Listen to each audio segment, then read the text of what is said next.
안녕하세요. 사년라리오입니다.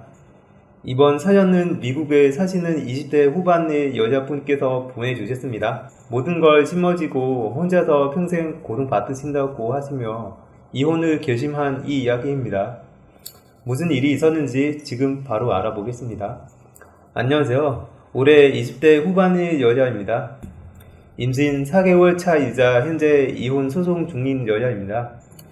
어디 가서 제 이 이야기를 할지 도저히 괴로워 누군가에게 임금님 귀는 방랑비기라는 마음으로 제 이 이야기 해봅니다. 저랑 제 남편은 같은 대학 동기였어요. 사실 저는 대학교 후반 때까지 연애라고는 하지 않았습니다. 왜냐하면 고등학교 때 열렬하게 사랑하던 선생님이 있었습니다.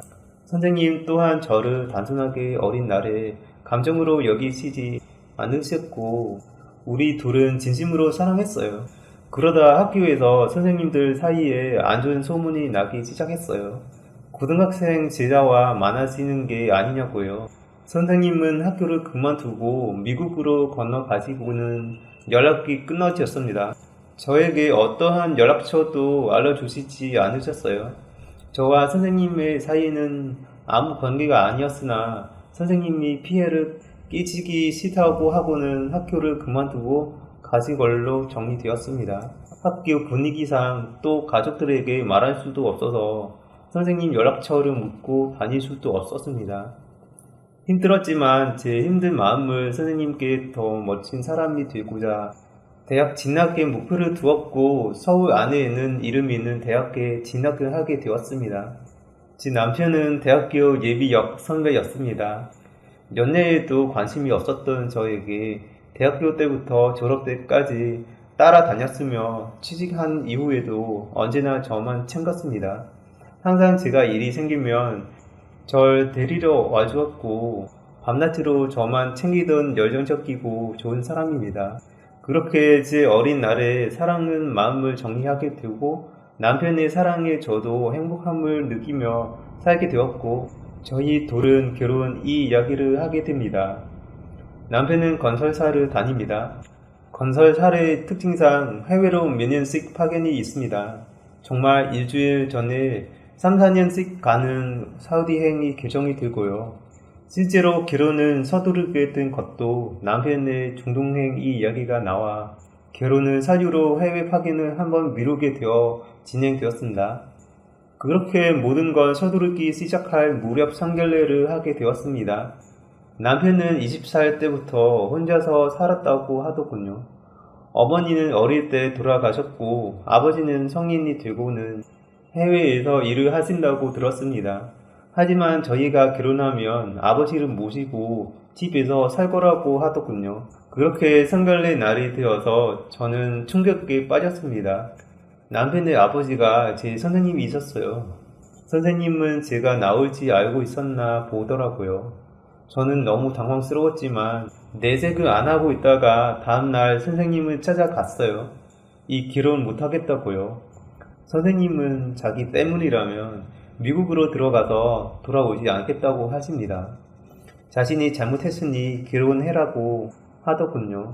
그러자 저는 화가 치밀어 올라 제가 다른 남자랑 결혼해도 아무렇지 않으세요?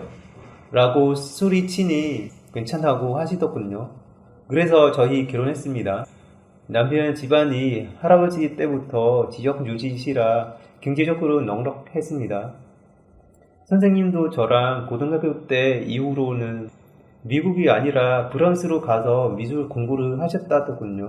결혼하고서 저희는 남편 집에서 가지고 있던 2층 저택에서 살았습니다. 시아버지는 1층은 사용하셨고 저희는 2층 방을 사용했습니다. 그리고 저택에 딸린 커다란 창고를 화실로 꾸며 거기서 보통 작업을 하시곤 했습니다. 그렇게 저희는 결혼하여 반년간 아무 문제 없이 보통 가족처럼 지냈습니다. 그러나 건설업의 특성상 안 나갈 수가 없던 저희 남편 결혼할 지 반년 만에 중동으로 발령받았습니다. 제가 따라가겠다고 하자 이번 발령은 공사 마감까지 2년 안에 끝나는 단기라고 남편이 아버지를 걱정하더군요. 결국 저랑 시아버지만 남고 남편은 중동으로 출장 갔습니다. 처음에는 저도 시아버지와의 거리를 유지하고 그랬습니다. 근데 시아버지가 어느 날부터 자주 토를 하고 아파했습니다. 너무 고통스러워해서 무슨 일이 있냐고 물어도 괜찮다는 말만 하셔서 저도 겁이 나서 남편에게 자주 연락했지만 남편도 마땅한 방법이 없어 했어요. 그러다 하루는 시아버지가 작업실에서 쓰러진 것을 발견하고 병원에 갔습니다. 병원에 가니 말기암 환자라고 하더군요. 사실 시아버지는 자신이 말기암 환자인 건 결혼 전부터 알고 계셨고 그것 때문에 아들 결혼을 서두른 거라고 하더군요. 그 사실을 알고는 남편이 돌아온다고 하였으나 회사 파견 업무 때문에 휴가 쓰고는 돌아갔습니다. 그때부터 시아버지의 병간호를 제가 하였습니다. 어느 날 시아버지의 방을 정리하던 중 침대 밑에 스케치북을 발견하였습니다. 스케치북에 제 그림들이 가득하더군요. 학창 시절 때부터 지금까지 그림들로요. 한참을 울었습니다. 그동안 선생님 많이 미워했던 것 같습니다.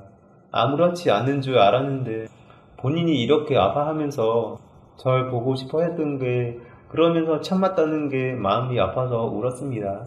그래서 선생님께 가서 스케치북을 보여드리며 이게 뭐냐고 말을 하니 아무 말씀도 못 하시더군요. 선생님과 그 후로는 서로의 감정을 숨기지 않았던 것 같습니다. 그렇게 두어 달의 시간을 선생님과 보내고 선생님의 건강은 급격히 악화되어 남편이 급히 돌아온 지 얼마 안 되어 돌아가셨습니다. 저는 남편과 선생님은 생각해서라도 이혼을 하자고 말을 하였고 남편은 이해할 수가 없다며 저에게 사정을 합니다. 자신이 잘못했다고요. 잘못은 제가 했는데 남편이 그리 말이 하니 너무 미안하고 계속해서 이혼은 이 이야기하며 짐을 싸서 나가자 남편은 이 이유라도 알고 싶다고 말을 하네요. 저는 차마 진실을 말할 수가 없습니다. 그렇다고 착한 남편은 더 기만할 수가 없고요. 제가 진실을 말하면 남편은 세상을 살아갈 힘이 안 생기지 않을까요? 어떻게든 고인이 된 자신의 아버지랑 저랑 그런 관계라고 생각하면 너무 큰 상처를 줄 것 같습니다. 너무 지은 죄가 커서 이제 평생 혼자 안고 살아야 할 것 같네요. 이번 사연은 여기까지입니다. 사연은 낭독하는 내내 화가 나네요. 진짜 내로남불이라는 말이 여기서 나오는 것 같습니다. 냉정한 사람은 하나도 없고 자기들만의 내로남불이라니 내가 하면 로맨스, 남이 하면 불륜 딱 그 말만 생각이 나네요. 오늘의 사연은 여기까지입니다. 여러분의 생각은 어떠세요? 친구들이랑 토론해보세요. 채널을 구독해 주시고 재미있는 동영상을 공유해 주시면 정말 감사하겠습니다. 좋아요와 댓글은 저희에게 큰 힘이 될 겁니다. 감사합니다.